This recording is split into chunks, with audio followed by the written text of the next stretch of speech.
Hello friends, welcome to கனியின் வீடு. இன்னைக்கு நம்ம சேனலில் பார்க்க போகிற ரெசிபி ஆரோக்கியமான பச்சை சுண்டைக்காய் குழம்பு. இந்த குழம்புல யூஸ் பண்ணுற மசாலான்னு பார்த்தீங்கன்னா எங்கள் பாட்டி எங்கள் அம்மாவுக்கு சொல்லி தந்தாங்க, எங்கள் அம்மா எனக்கு சொல்லி தந்தாங்க. நான் இந்த ரெசிபியை உங்கள் கூட ஷேர் பண்ணுறேன். நான் செய்கிற இதே மெத்தடில் செஞ்சு பாருங்கள், திரும்ப திரும்ப செய்வீங்க. வீடியோக்குள்ளே போகிறதுக்கு முன்னாடி நீங்கள் புது வியூவராக இருந்தால் நம்ம சேனலை சப்ஸ்கிரைப் பண்ணி சப்போர்ட் பண்ணுங்கள். வாங்க இந்த டேஸ்டியான குழம்பை எப்படி பண்ணுறதுன்னு பார்க்கலாம். ஒரு கடாயில் 1 ஸ்பூன் கடலைப்பருப்பு சேர்த்திக்கங்க, 1 ஸ்பூன் அரிசி சேர்த்திக்கங்க. பச்சரிசி புழுங்கரிசி எதை வேணால் சேர்த்திக்கலாம். அடுப்பை மீடியம் ஃப்ளேமில் வச்சுட்டு இதை நல்லா வறுத்துக்கங்க. கடலைப்பருப்பு நல்லா செவந்து வரணும், அரிசி பொரியணும். பாருங்கள், இந்த அளவுக்கு இருக்கணும். இதை நம்ம ஒரு பிளேட்டுக்கு மாற்றிக்கலாம்.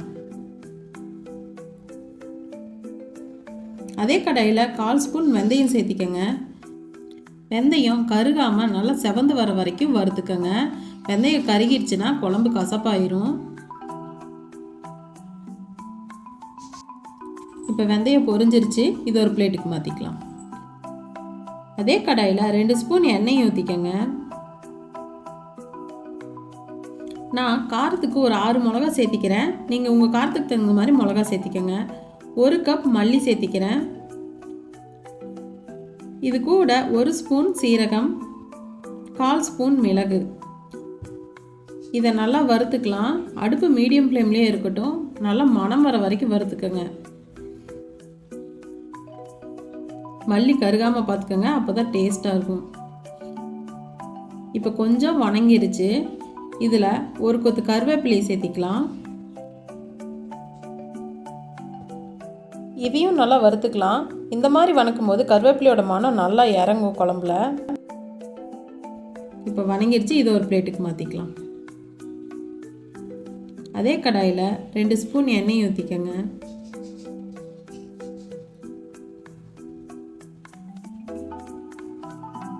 மல்லி எடுத்த அதே கப்பில் நான் 1 கப் வெங்காயத்தை வெட்டி வச்சுருக்கேன். சின்ன வெங்காயம் பெரிய வெங்காயம் எதை வேணால் நீங்கள் சேர்த்திக்கலாம். வெங்காயம் நல்லா பச்சை வாசனை போகிற வரைக்கும் வறுத்துக்குங்க. வெங்காயம் நல்லா வதங்கிருச்சு. அதே கப்பில் 1 கப் துருவன தேங்காய் சேர்த்திக்கங்க. இது கூட 4 பல் பூண்டு சேர்த்திக்கங்க. இந்த தேங்காய் மணம் வர வரைக்கும் நல்லா வறுத்துக்குங்க.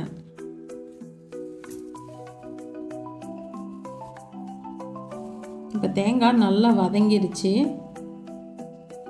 இதையும் ஒரு பிளேட்டுக்கு மாற்றிக்கலாம். 2 ஸ்பூன் எண்ணெய் ஊற்றிக்கங்க. இதில் கட் பண்ணி வச்ச சுண்டைக்காயை சேர்த்திக்கிறேன். ஒவ்வொருத்தர் இடித்து சேர்த்துவாங்க. இடித்து செய்யும்போது நம்ம அதில் இருக்கிற விதையெல்லாம் போயிடும், அதனால் நான் கட் பண்ணி சேர்த்திக்கிறேன்.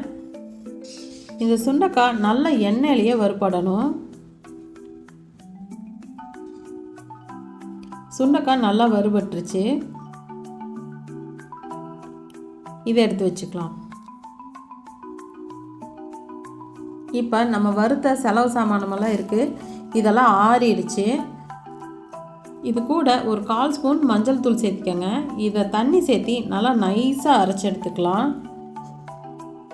இதை நைஸாக அரைச்சதுக்கப்புறம் நம்ம வறுத்து வச்ச சுண்டைக்காயிலேருந்து ஒரு கரண்டி எடுத்து இது கூட சேர்த்தி ஒரு சுற்றிட்டு எடுத்துருங்க.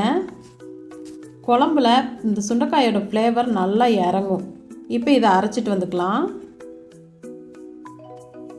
பாருங்கள், மசாலா அரைச்சாச்சு. இந்த மாதிரி மசாலா அரைச்சி செஞ்சு பாருங்கள், செம்ம டேஸ்ட்டாக இருக்கும் குழம்பு. பாருங்கள், சுண்டைக்காய் அங்கங்கே தெரியுது. இதை நம்ம இப்போ தாளிச்சுக்கலாம். ஒரு சட்டியில் 3 ஸ்பூன் நல்லெண்ணெய் சேர்த்திக்கங்க. புளிக்குழம்பு எல்லாமே நல்லெண்ணெயில் செஞ்சிங்கன்னா டேஸ்ட்டு சூப்பராக இருக்கும். எண்ணெய் காஞ்சதும் கடுகு போட்டுக்கங்க. முழுசாக இருக்கிற வெங்காயத்தை ஒரு 10 சேர்த்திக்கலாம். வெங்காயம் முழுசாக சேர்த்தும் போது ஃப்ளேவர் சூப்பராக இருக்கும். ஒரே ஒரு வரமிளகா தாளிப்புக்கு. வெங்காயம் இந்த எண்ணெயிலேயே நல்லா வேகணும். நம்ம நல்லா வதக்கிக்கலாம். இப்போ கொஞ்சம் வெங்காயம் வறுபட்டுருச்சு. இதில் ஒரு கொத்து கருவேப்பிலையை சேர்த்திக்கலாம். இதை ஒரு டைம் மிக்ஸ் பண்ணி விட்டுடலாம். இது கூட நம்ம குழம்புக்கு அரைச்சி வச்சதை சேர்த்திக்கலாம்.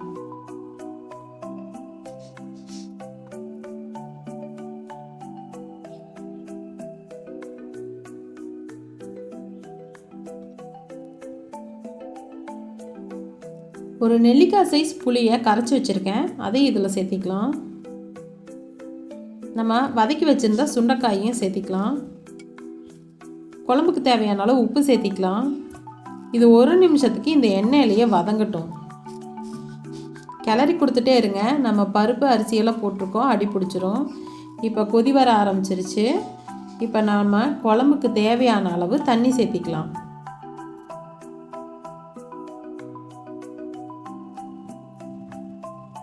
தண்ணி கொஞ்சம் சேர்த்தியே ஊற்றிக்கங்க, ஏன்னா குழம்பு திக்காகும். சொன்ன மாதிரி பருப்பு அரிசியெல்லாம் போட்டிருக்கோம், அதனால் திக்காகும்.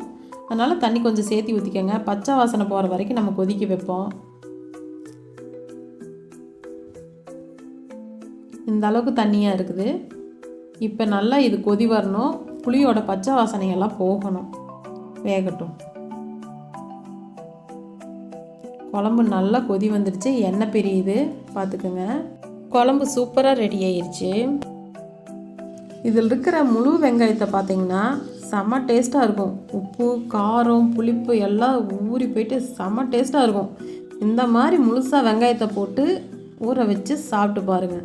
நீங்கள் முழு வெங்காயத்தை தான் யூஸ் பண்ணுவீங்க. இப்போ இதில் கடைசியாக பெருங்காயத்தூள் சேர்த்திக்கலாம். நல்லா ஒரு டைம் மிக்ஸ் பண்ணி விட்டுட்டு அடுப்பை ஆஃப் பண்ணிக்கலாம்.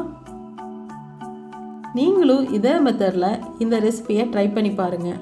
எப்படி இருக்குன்னு கமெண்ட்டில் சொல்லுங்கள். உங்களுக்கு இந்த வீடியோ பிடிச்சிருந்தா லைக் பண்ணுங்கள், ஷேர் பண்ணுங்கள்.